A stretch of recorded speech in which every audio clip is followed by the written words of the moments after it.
සුබ දවසක් කවුරුදු YouTube channel එකත් සමග එකතු වුණු අද Windows trick එක තමයි auto file clean up එකක් හදාගන්නේ කොහොමද Windows C hard disk එකට කරන්න තියෙන්නේ ඉස්සෙල්ලාම settings mark එකට ගිහිල්ලා storage settings කියලා type කරන්න storage settings කියලා type කළාට පස්සේ ඕගොල්ලන්ට පෙන්නනවා storage sense runs when disk space low වගේ එහෙම නැත්නම් automatic user content clean up of temporary files එහෙම කියලා.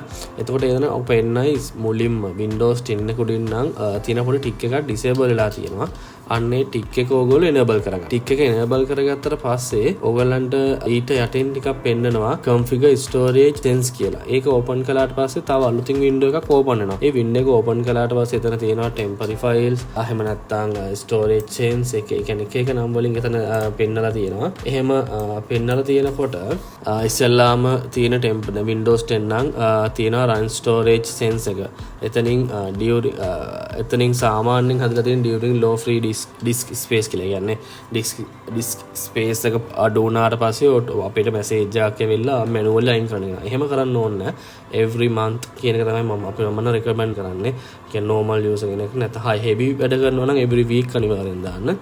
every month කියලා setup කරන්න. එතකොට ඔයගොල්ලන්ගේ file disk එකේ තියෙන junk file එහෙම නැත්නම් crash file තියෙන හැම එකක්ම අනවශ්‍ය softwares වලින් එහෙම නැත්නම් contents වලින් ඉතුරු වෙන අපි කියමු dustbin වගේ දේවල් auto delete කරලා දානවා. ඊට පස්සේ යටින් තියෙනවා delete temporary files that my apps aren't using කියලා. ඊට යටින් තියෙනවා delete files in my recycle bin if they කියලා එහෙම පටාන පොඩි වාක්‍යයක් තියෙනවා. එතනට අපි සාමාන්‍ය never කියලා තිබ්බාස ඒක 30 days කියලා හදන්න. එතකොට recycle bin එකේ තියෙන ඒවා ටික ඔටෝම අයින් වෙලා යනවා. මොකද never කියලා තිබ්බොත් නම් කිසිම දෙයක් අයින් වෙන්නේ නැහැ. නැත්තම් 14 days වගේ හදන්න පුළුවන්. 14 days නැතුව suitable වෙන්නේ 30 days වලට හදන්න. 30 days වලට හැදුවා නම් කිසි ප්‍රශ්නයක් නැහැ.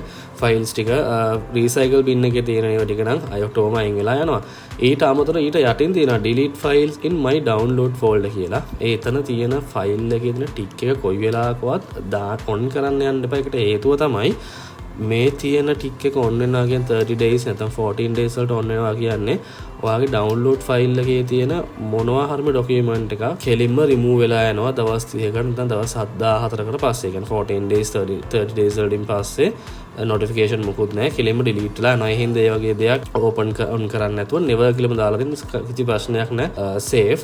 ඊට පස්සේ පල්ලෙහැම ඕකලන්ට පේනවා free up space now කියලා. එතනට ගිහලා clean now කියලා ටික් කරන්න. ඒ ටික වෙලාවක් ගිහිල්ලා ඔයා හදපු configuration setups ටික ඔටෝම හැදෙනවා. configuration setups ටික හැදුනට පස්සේ ඔයගොල්ලන්ට ටික වෙලාවකින් ඒක ඕකේ කියලා පෙන්නන පොඩි ටික හරියක් කටිලා එහෙම වුණාට පස්සේ every ඔයගොල්ලෝ හැදුවට පස්සේ හදපු options වලින් every 30 days every 14 days ඒ option වලට අදාළ තියෙන folders නැත්නම් junk file නැත්නම් temporary files ඉතුරු වෙන softwares වලින් නැත්නම් video editing වලින් නැත්නම් games වලින් ඉතුරු වෙන හැම cache file එකක්ම delete කරලා දානවා. එතකොට ඒක අපි manually කරන්න ඕනේ. automatic මේ විදිහට Windows ලම අපිට feature එකක් දීලා තියෙනවා.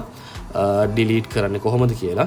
ඊට අමතරව මේ වගේම තවත් වීඩියෝ එකක් මම ඔයාලට අරන් එන්නම්. Windows දැන් මම මේ කරන් 10 වලින් 11 වලින් කරන එකක් මම අරගෙන එන්නම්. ඒ 11 වලින් කරන එක ඔයගොල්ලන් බලන්න. අනිවාර්යයෙන්ම channel එක subscribe කරලා තියන්න. subscribe කළාට පස්සේ කොහොමත් මම වීඩියෝ එක upload කරපුවා ඔයාලන්ට notification එක එනවා. ස්තුතියි.